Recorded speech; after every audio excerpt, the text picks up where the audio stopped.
প্রথমেই তোমাকে একটা কথা বলি, শুনো। মানুষ কোথা থেকে কোথায় চলে যায় সেটা আমরা অনুমান করতেও পারি না, তবে সেটা কিন্তু একদিনে পারে না। তার জন্য তাকে বছরের পর বছর অপেক্ষা করতে হয়েছে। হ্যাঁ বন্ধু, জীবনটা একদিনে বদলায়নি, কিন্তু মনে রাখবে একদিন নিশ্চয় বদলাবে, যদি তোমার পরিশ্রম সঠিক এবং কঠোর হয়। একদিন রাত্রিবেলা আজিজুর নামের একটা ছেলে সারা রাত ছটপট করছে। সে রাত্রে ঘুমাতে পারেনি, কিন্তু প্রশ্ন হলো কেন? কেন সে সারা রাত ঘুমাতে পারেনি? কেন সে সারা রাত ছটপট করেছে? যে রাত্রে সবাই চুপচাপ ঘুমাচ্ছে, সেই রাত্রে আজিজুর ঘুমাতে পারেনি কেন? শীতের রাত তো আজিজুরের জন্যও ছিল, ঠান্ডা তো আজিজুরের জন্যও ছিল, যা অন্য মানুষের জন্য ছিল সেই রকম রাত আজিজুরের জন্যও ছিল। তবুও কেন আজিজুর সারা রাত ঘুমাতে পারেনি, সারা রাত ছটপট করেছে? তাহলে চলো শুনি তার কাহিনী। আসলে কি হয়েছিল সেই রাতে? আজিজুর নামের ছেলেটা ছিল খুব গরিব, তার কাছে কোনো টাকা পয়সা ছিল না। সে একটা ছোট্ট ঘরে থাকতো, যে ঘরটা ছিল খুব পুরনো এবং দেওয়ালগুলো মনে হচ্ছে ভেঙে পড়ছে। সেখানে আজিজুর এবং আজিজুরের পরিবার থাকতো। তার পরিবার ছিল তার মা, বাবা, বোন এবং ছোট্ট একটি ভাই। সে এতই গরিব ছিল যে তার ঘরে খাবার ছিল না। তার পরিবারের কেউ 2-3 দিন ধরে খাবার খেতে পায়নি। আজিজুর সারাদিন গ্যারেজে কাজ করে এসে আবার বাড়িতে কাজ করতে হতো, এমনকি তাকে রাত্রের খাবারও তৈরি করতে হতো। তার বাবা তো কাজ করতে পারে না, তার মাতাও কাজ করে এবং তার বোনও দর্জির কাজ করে। তার বাবা অসুস্থ হয়ে পড়েছে, তো সে ভালো হসপিটালে চিকিৎসা করাতে পারে না, তার বোনের বিয়ে দিতে পারে না। সে দিনের বেলায় একটি ছোট্ট গ্যারেজে কাজ করে এসে আবার রাতের বেলায় পড়াশোনা করত। তার পরিবারে এমন অবস্থা দেখে সে আরও পরিশ্রম করতে লাগলো।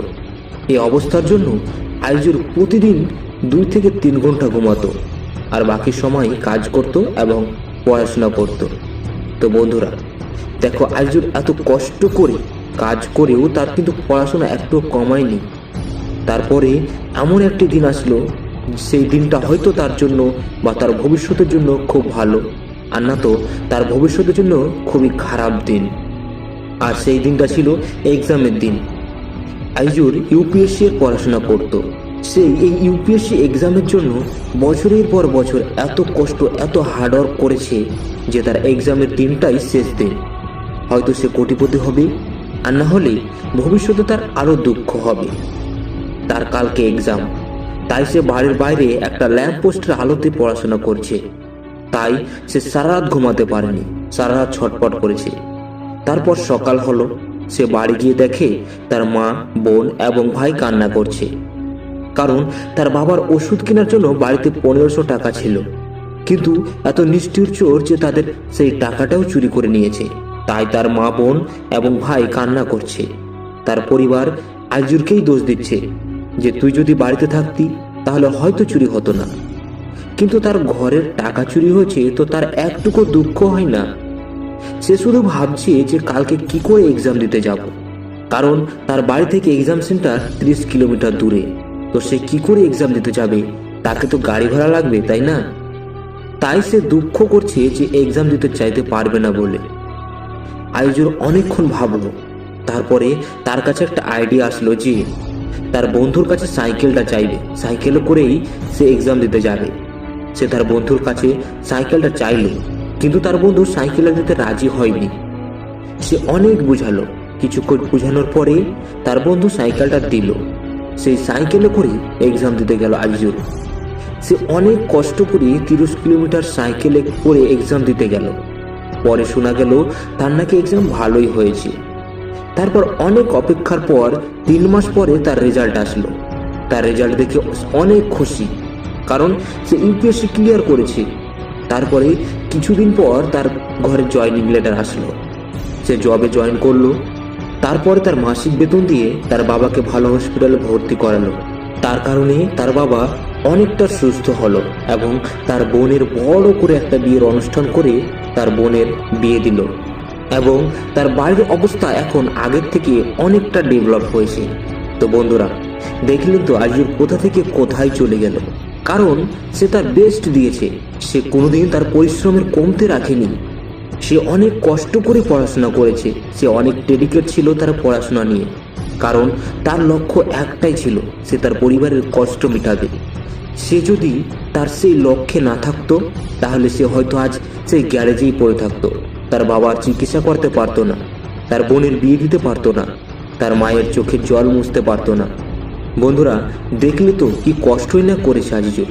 আজ আমরা একদিন দুদিন পড়ে তার পরের দিন বলছি আর পড়বো না, অনেক পড়ে নিয়েছি। তাহলে আমরা কি করে আমাদের লক্ষ্যে পৌঁছাবো? তাই বন্ধুরা, আমাদের অনেক অনেক অনেক পরিশ্রম করতে হবে। একটা কথা আছে না, ভাগ্যে তাদেরই সাথ দেই যারা পরিশ্রম করে। তাই তুমি পরিশ্রম করো, ভাগ্য তোমারও সাথ দেবে। আজকে আমার এই ভিডিওটা করার একটাই উদ্দেশ্য, যে পরিশ্রম করে মানুষ কোথা থেকে কোথায় পৌঁছে যায় শুধু তার জেদের কারণে।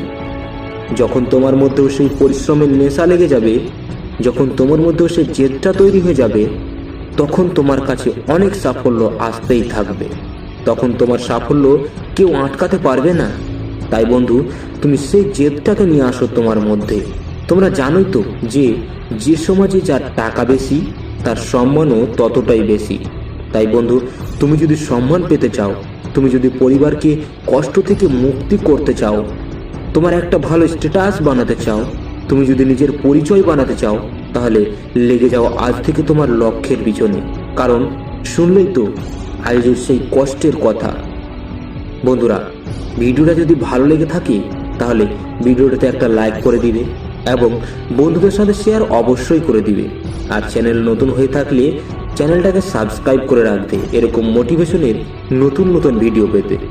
Thank you.